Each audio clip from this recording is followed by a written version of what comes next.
नमस्कार मित्रांनो, सामाजिक कार्य म्हणजेच आपलं सोशल वर्क ह्या यूट्यूब चॅनलमध्ये आपल्या सर्वांचं स्वागत आहे. गेले 2 दिवस आपण व्हिडिओ बनवू शकलो नाही कारण काही तांत्रिक अडचणीमुळे आपल्याला व्हिडिओ बनवता आला नाही. त्यासाठी मी दिलगिरी व्यक्त करतो आणि आपल्या शेतकरी बांधवांसाठी गेले 2 दिवस आपल्या व्हिडिओद्वारे आपल्याला मेसेज पोहोचवू शकलो नाही. कारण थोडं इलेक्ट्रिक इश्यू असल्यामुळे आपण व्हिडिओ बनविला नाही. तर आज आपण आपल्या शेतकरी बांधवांसाठी महत्त्वाचा व्हिडिओ बनवत आहोत. तर आपल्या चॅनलमध्ये शेतकरी बांधव आपण जर नवीन असाल तर सर्वप्रथम पहिल्यांदा आपल्या चॅनल सबस्क्राईब करा आणि बेल आयकॉनची घंटी प्रेस करा, जेणेकरून सर्वप्रथम आपल्याला व्हिडिओ पाहायला मिळेल. आपण व्हिडिओ तर पाहता परंतु आपल्या चॅनलला सबस्क्राईब करत नाहो. तर नक्की आपल्या चॅनलला सबस्क्राईब करा. एक शेतकरी बांधवाचं चॅनल आहे. आपल्यापर्यंत खरी माहिती पोहोचवण्याचा आम्ही प्रयत्न करत आहोत. तर आशा आहे आपला चॅनल सबस्क्राईब नक्की आपण करचाल. तर चला व्हिडिओला आपण सुरुवात करूया.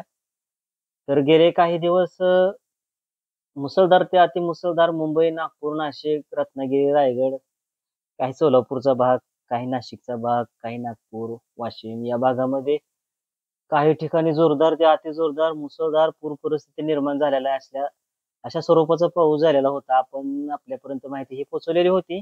तर काही शेतकरी बांधवांनी आपल्या माहितीचा प्रतिसाद त्यांना मिळाला असेल आणि त्या संदर्भात आपला व्हिडिओ पण आपल्या शेतकरी बांधवांपर्यंत पोहोचला आहे. तर आज शेतकरी बांधवांसाठी अत्यंत महत्त्वाची बातमी आहे. तर आपण बघू शकता बंगालच्या उपमहासागरात एक कमी दाबाचं क्षेत्र निर्माण झालेलं आहे आणि त्याचा परिणाम आपल्या महाराष्ट्र राज्यासाठी काय होणार आहे त्या हिशोबाने आपण व्हिडिओ बनवत आहोत. तर गेल्या काही दिवसाखाली भुवनेश्वर आणि विशाखापट्टणम या दोन्ही प्रमुख शहरांच्या मध्ये बंगालच्या उपमहासागरामध्ये जे क्षेत्र निर्माण झालं होतं त्या क्षेत्राचा आणि अरबी समुद्रामध्ये जे क्षेत्र निर्माण झालं होतं त्याचा परिणाम आपण पाहिला आहे.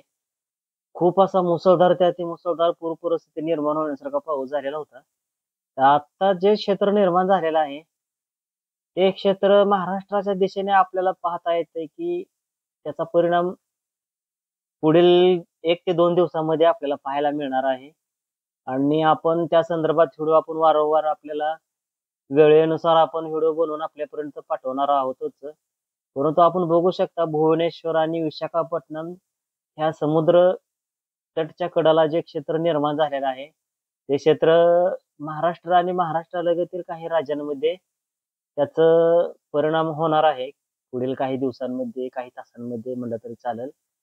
तर आपल्या शेतकरी बांधवांसाठी हवामान विभागानेही हाय अलर्ट दिलेला होता आणि पुढील काही दिवसांमध्ये जे परिणाम आढळतील त्या अनुषंगाने आपल्यापर्यंत आम्ही बातमी व्हिडिओच्या माध्यमातून पोहोचवण्याचा सदैव प्रयत्न करणार आहोत.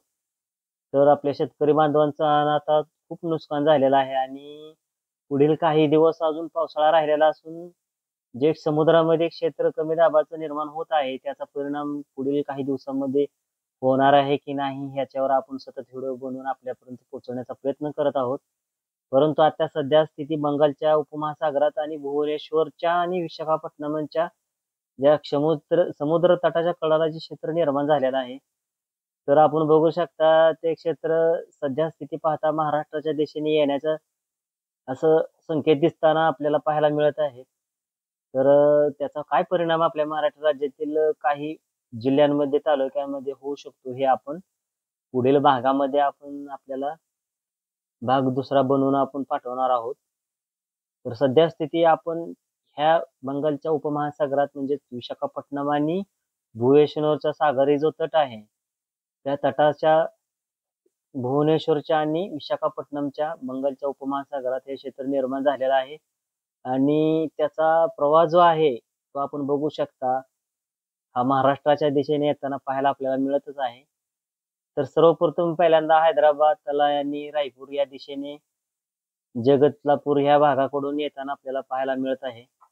आणि सर्वप्रथम जर हे क्षेत्र महाराष्ट्रामध्ये शिरण्याचा प्रयत्न जर करत असेल तर सर्वप्रथम हैदराबाद, सोलापूर, नांदेड, अकोला, नागपूर, रायपूर या भागाला बसणार आहे.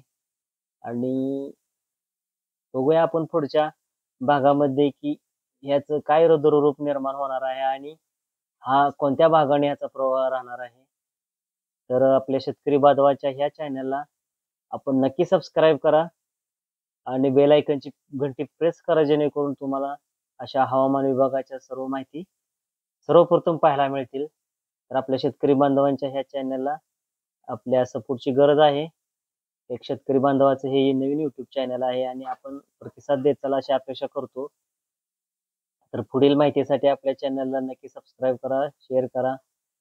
तर धन्यवाद मित्रांनो. आपला दिवस शुभ असो.